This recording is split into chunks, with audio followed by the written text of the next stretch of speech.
दोस्तों आज के इस वीडियो में हम डिस्कस करने वाले हैं आपके BSc third year fifth semester botany के सेकंड पेपर का unit third principal and techniques of genetic engineering से जुड़ा हुआ एक बहुत ही इम्पॉर्टेंट टॉपिक। और हमारा आज का टॉपिक है नॉर्दर्न ब्लॉटिंग टेक्निक। तो आज के इस वीडियो में हम जानेंगे कि नॉर्दर्न ब्लॉटिंग टेक्निक होता क्या है, नॉर्दर्न ब्लॉटिंग टेक्निक का यूज़ कहाँ होता है और नॉर्दर्न ब्लॉटिंग टेक्निक इतना इम्पॉर्टेंट क्यों है। तो आज का ये वीडियो आपके लिए बहुत ही इंपॉर्टेंट है, तो वीडियो को ध्यान से देखिएगा और पूरा देखिएगा। तो नॉर्दर्न ब्लॉटिंग टेक्निक सबसे पहले जेम्स एल्विन, डेविड कैंप और जॉर्ज स्टार्क द्वारा 1977 में डेवलप किया गया था। आपको बता दें कि नॉर्दर्न ब्लॉटिंग टेक्निक द्वारा हम किसी भी आरएनए एक्सट्रैक्ट से स्पेसिफिक आरएनए को अलग कर सकते हैं। यानी कि नॉर्दर्न ब्लॉटिंग टेक्निक का यूज़ हम आरएनए को अलग करने के लिए करते हैं और इस टेक्निक द्वारा ये भी पता कर सकते हैं कि दिए गए जीन में ट्रांसक्रिप्शन हुआ है या फिर नहीं हुआ है। क्योंकि अगर किसी भी जीन का ट्रांसक्रिप्शन होता है उस केस में हम सभी जानते हैं कि डीएनए से एमआरएनए बनता है। तो अगर ट्रांसक्रिप्शन हुआ रहेगा तो हम नॉर्दर्न ब्लॉटिंग टेक्निक द्वारा ज्ञात कर सकते हैं। इसके अलावा हम ये भी देख सकते हैं कि किसी भी जीन द्वारा कितना अमाउंट एमआरएनए का बना है, ये भी ज्ञात किया जा सकता है। इसके अलावा हम ये भी देख सकते हैं कि कोई कैंसर सेल है।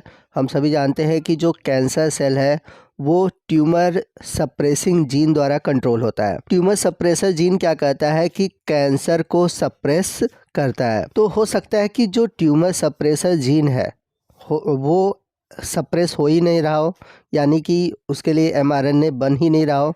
तो ये सभी जानने के लिए हम नॉर्दर्न ब्लॉटिंग टेक्निक का यूज़ करते हैं। आइए नेक्स्ट हम बात करते हैं कि नॉर्दर्न ब्लॉटिंग टेक्निक में कुल कितने स्टेप होते हैं। तो आपको बता दें कि नॉर्दर्न ब्लॉटिंग टेक्निक में कुल 5 स्टेप होते हैं। तो इन 5 स्टेप का यूज़ करके हम स्पेसिफिक सैंपल से किसी स्पेसिफिक आरएनए को अलग कर पाते हैं। तो चलते हैं पहले स्टेप की ओर और पहला स्टेप है आइसोलेशन ऑफ आरएनए।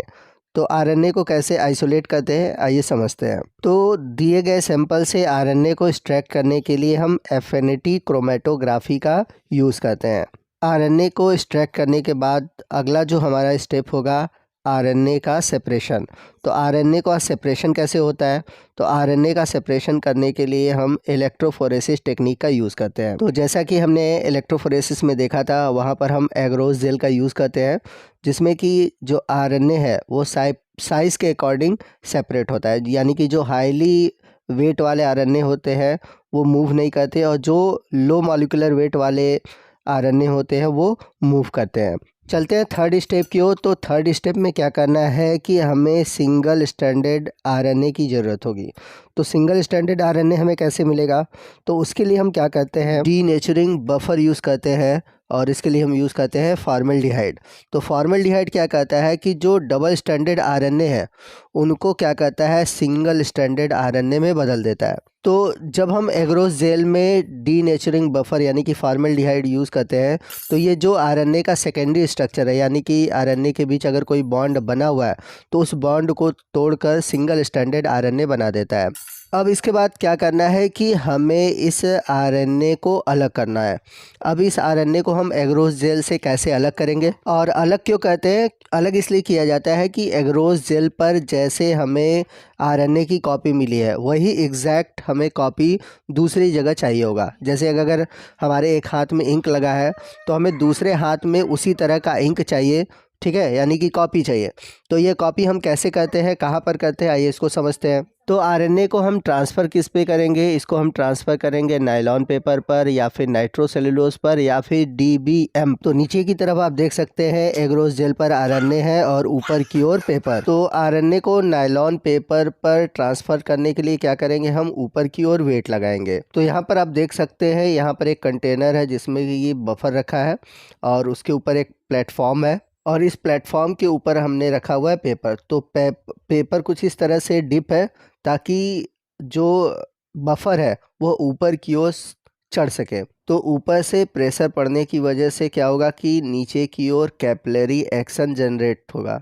तो कैपिलरी एक्शन की वजह से ये जो बफर सॉल्यूशन है ये ऊपर की ओर मूव करेगा। तो यहाँ पर जैसे जैसे बफर ऊपर की ओर चलता जाएगा, जेल के ऊपर पहुँचेगा और वह जेल से मेम्ब्रेन की ओर जाएगा। तो यहाँ पर जैसे जैसे बफर सॉल्यूशन ऊपर की ओर जाता है तो वो जेल से आरएनए को भी ऊपर की ओर मेम्ब्रेन के पास ले जाता है। तो इस तरह से क्या होता है कि जो आरएनए है वो जेल से मेम्ब्रेन पर ट्रांसफ़र हो जाता है। अब जब मेम्ब्रेन के ऊपर आरएनए आ जाता है तो हम इन सब चीज़ों को हटा देते हैं। अब नाइट्रोसेलुलोज के पास क्या है, आरएनए है। अब हमें करना क्या है कि जो ये आरएनए है इसको हमें नाइट्रोसेलुलोज पेपर पर फिक्स करना है, क्योंकि यहाँ पर हम ये नहीं चाहेंगे कि जब हम एक्सपेरिमेंट करें आगे तो हमारा जो आरएनए है वो वॉश ऑफ हो जाए। तो इसलिए यहाँ पर हम क्या करेंगे कि आरएनए को फिक्स करने के लिए यूवी लाइट या फिर हीट को यूज़ करेंगे। तो एक बार अगर आरएनए वहाँ पर फिक्स हो गया तो अब हम क्या करेंगे कि फाइंड आउट करेंगे कि हमारा जो स्पेसिफिक आरएनए चाहिए वो वहाँ पर मौजूद है या फिर नहीं है। तो इसके लिए अब हम क्या करेंगे, प्रोब को यूज़ करेंगे। अब प्रोब क्या होता है, प्रोब जो होता है ये एक सिंगल स्ट्रैंडेड डीएनए है जो कि क्या कहता है स्पेसिफिक स्ट्रैंड से जाकर जुड़ जाता है। जैसे कि यहाँ पर प्रोब के पास कुछ इस तरह का सीक्वेंस मौजूद है और यदि हमने यहाँ पर जो आरएनए लिया है उस आरएनए के पास इस प्रोब का कम्प्लीमेंट्री मौजूद है तो उससे जाकर ये प्रोब अटैच्ड हो जाएगा। तो यहाँ पर प्रोब को हम क्या करेंगे, इस नायलॉन पेपर पर पुट कर देंगे और जो हमारा कम्प्लीमेंट्री आरएनए है उस पर ये जाकर जुड़ जाएगा और बाकी जो बचा हुआ प्रोब है उसको हम बफर का यूज़ करके वॉश आउट कर लेंगे। अब ये जो हमारा प्रोब है वो अटैच्ड हुआ है या फिर नहीं हुआ है ये हमें कैसे पता चलेगा, तो इसको पता लगाने के लिए हमें यहाँ पर कुछ ना कुछ तो करना होगा।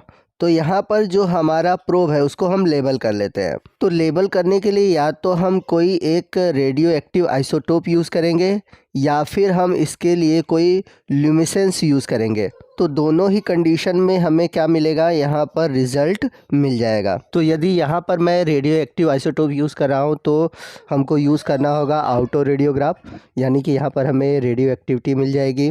तो इसको हम कैसे चेक कर सकते हैं, इसके लिए हम एक्सरे देकर यूज़ कर सकते हैं, यानी कि ऑटो रेडियोग्राम टेक्निक का यूज़ करके देख सकते हैं। तो यहाँ पर अगर हमें बैंड दिख रहा है तो इसका मतलब ये है कि जो हमारा प्रोब था वो स्पेसिफिक आरएनए के साथ जाकर जुड़ चुका है। तो यदि जीन एक्सप्रेशन हुआ रहेगा तो यहाँ पर हमें बैंड देखने को मिलेगा। अगर जीन एक्सप्रेशन नहीं हुआ रहेगा यानी कि आरएनए नहीं बना होगा तो यहाँ पर हमें बैंड देखने को नहीं मिलेगा। तो इस तरह से हम नॉर्दर्न ब्लॉटिंग टेक्निक का यूज़ करते हैं। आई होप आपको ये सभी बातें अच्छे से समझ में आ गई होंगी।